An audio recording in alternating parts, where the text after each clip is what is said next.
Tonight we have a story that gives new meaning to the term miracle on ice. More than 40 years ago, a woman in the northwest corner of Minnesota made a remarkable recovery after literally being frozen solid. What I thought would be a half a mile turned out to be 2 miles to his house. And what I thought was, just a cold night was a dangerously cold night. It is 9:47 in the morning. Foston Hospital, northwestern Minnesota, December 20, 1980. A 19-year-old girl is lying on a hospital bed. She has been unconscious for hours. Her skin is the color of ash. Her eyes are open but fixed, unresponsive to light. The nurses try to insert a needle. It bends. Her skin is too hard to pierce. They check her temperature. The thermometer hits its floor below 80 degrees Fahrenheit and stops registering. There is nothing left to measure. Her pulse, 12 beats per minute. The normal human heart beats 60 to 100. A doctor leans over her. He will later tell reporters, "I thought she was dead."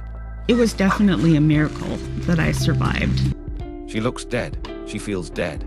Every instrument in that room is telling him she is dead. And then a sound, barely audible. A whimper. The tiniest, most defiant sound a human body has ever made. The doctor straightens up. He looks at his team, and instead of walking away, he says, "Keep going." What happens next will leave the medical world without an adequate explanation for decades. It will be called a miracle by the churches, a physiological anomaly by the scientists, and a mystery by everyone in between. But before we get to what happened in that hospital room, we need to go back.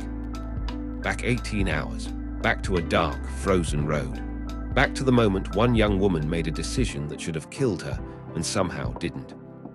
This is Lengby, Minnesota. December 19, 1980, 11 p.m. Population barely 100 people. Temperature minus 22 degrees Fahrenheit. Wind chill lower. This is the kind of cold that doesn't just sting. It dismantles you cell by cell, organ by organ. Exposed skin develops frostbite in under 4 minutes. A person without shelter in these conditions doesn't have the night. They have an hour, maybe less. Jean Hilliard is driving her father's Ford LTD down a rural county road, heading home after a night out with friends. She is 19. She knows this land. She grew up near it. These roads, these fields, these endless flat stretches of frozen Minnesota prairie, this is home. Then the ice comes. One patch, that's all it takes. The car hits it, slides, and goes into the ditch. Hard, the engine dies. Jean sits in the dark for a moment, tries the ignition, nothing. She looks out the window. The temperature is minus 22. She has no phone, this is 1980, no passing traffic, no houses in sight. She is wearing a winter coat, mittens, and cowboy boots. That is it. She has two choices: stay in the car and wait for a rescue that may not come before the cold does, or move. She knows that her friend Wally Nelson has a farmhouse nearby, maybe a mile. She has walked further than that before. She gets out of the car. She was wrong about the distance. It wasn't a mile, it was closer to 2. Jean walked into the dark, one foot in front of the other on a frozen gravel road, with nothing but her own breath clouding the air in front of her and the vast Minnesota sky above her. She later told Minnesota Public Radio what she remembered. "Every time I climbed another hill, I was sure I'd see his house on the other side, and then I didn't." She kept walking. Here is what cold does to her body, quietly, without announcement. First, it pulls blood away from the skin and limbs to protect the vital organs at the core. The fingers go numb, then the toes. The brain begins to receive less oxygen. Thinking slows, judgment softens. A dangerous, seductive calm begins to settle in hypothermia's signature trick. It makes dying feel peaceful. Jean fell, she got up, she fell again. And then she saw it, a distant light. Wally's farmhouse. She was almost there.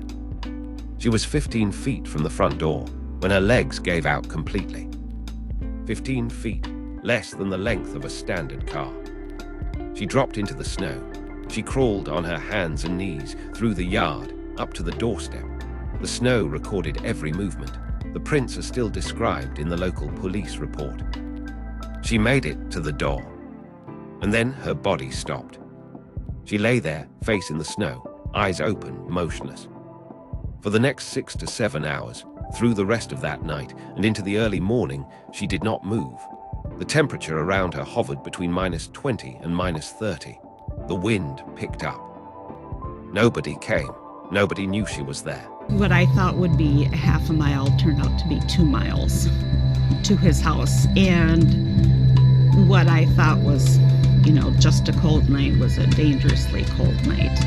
Wally Nelson opened his front door at 6:30 a.m. He almost stepped over her.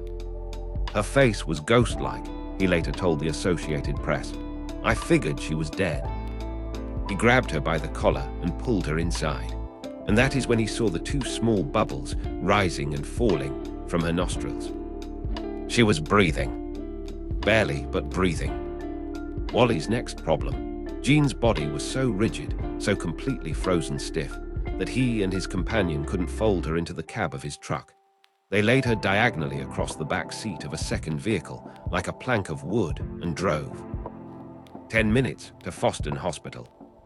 And so began the scene we opened with: a girl on a table, a needle that wouldn't pierce, a thermometer with no number to give, and a doctor who heard a whimper and refused to let the instruments win. So they told my parents and my family that they didn't think I'd make it. And but if I did, that I'd lose both my legs for sure. Dr. George Sather made a decision that morning that the textbooks didn't tell him to make. Everything clinical was pointing one direction. He went the other. He ordered his team to wrap Jean in heated blankets, warm her from the outside, slowly. No aggressive intervention, no heroic procedures, just warmth, time, and the stubborn belief that the whimper they heard meant something. For 2 hours, nothing dramatic, just the sound of machines and the slow, steady work of heat returning to a body that had locked it out. Then she moved. Color crept back into her face, her pulse strengthened.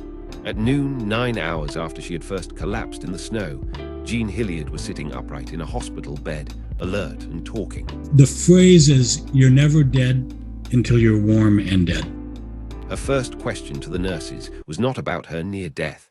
It was not about her body. It was not about the miracle she had just become. She wanted to know if her father had found out she wrecked his car. Doctors expected to amputate her legs. The frostbite was severe. The tissue damage looked irreversible. They didn't amputate. The tissue came back. She was discharged with blistering on a few toes. That was it. No lost limbs, no brain damage, no organ failure. The first week was kind of tough. I remember being in pain. I felt like I'd run a marathon without training.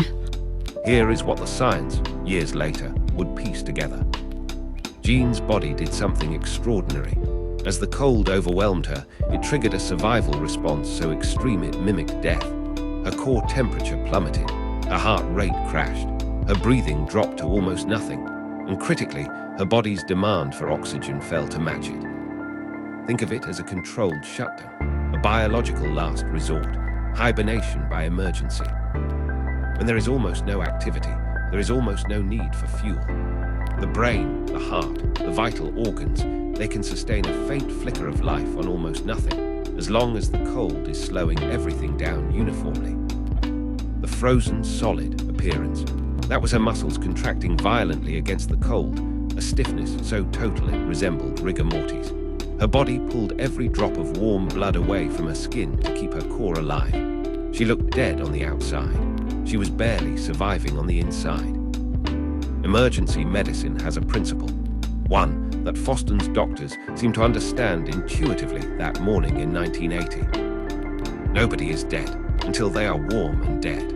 The phrase is, "You're never dead until you're warm and dead." Jean was cold. She appeared dead. She was not warm and dead, so they kept going. That decision, that small human refusal to give up, is the reason Jean Hilliard is alive. News of what happened in Foston spread fast. Tom Brokaw covered it. She appeared on the Today Show. Unsolved Mysteries ran an episode. Churches across Minnesota told the story as proof of divine intervention. Thousands had joined prayer chains for a girl they never met. Scientists studied the case as one of the most extreme hypothermia survivals ever documented. Jean herself walked through all of it with a kind of calm bemusement. She gave talks. She accepted the miracle label. She didn't argue with the scientists either. Then she went home, got married, had children, built a quiet, ordinary life in the same state that nearly froze her to death. She still doesn't drive on icy roads at night. The only real change. There are thousands of people who die from cold exposure every year. The gap between those who survive and those who don't is not always the temperature. Sometimes it is a decision. Jean decided to get out of the car, to walk, to crawl those last 15 feet when her legs had nothing left. Wally decided to check if she was breathing before he walked away. A doctor decided that a bent needle and a silent thermometer were not the final word. And somewhere deep in Jean's body, in the marrow of her biology, something decided to keep a heartbeat going at 12 beats per minute through a Minnesota winter night, against every odd in the book. Survival is never one moment. It's a chain, a sequence of decisions, some made in fear, some made in training, some made by a body acting on instincts older than human memory. Every link held. That Jean Hilliard, now Jean Vig, lives a normal life in Minnesota. She has no memory of the night she froze. Her body, apparently, decided she didn't need one. Jean Hilliard survived the impossible. The doctors didn't give up, and neither do we.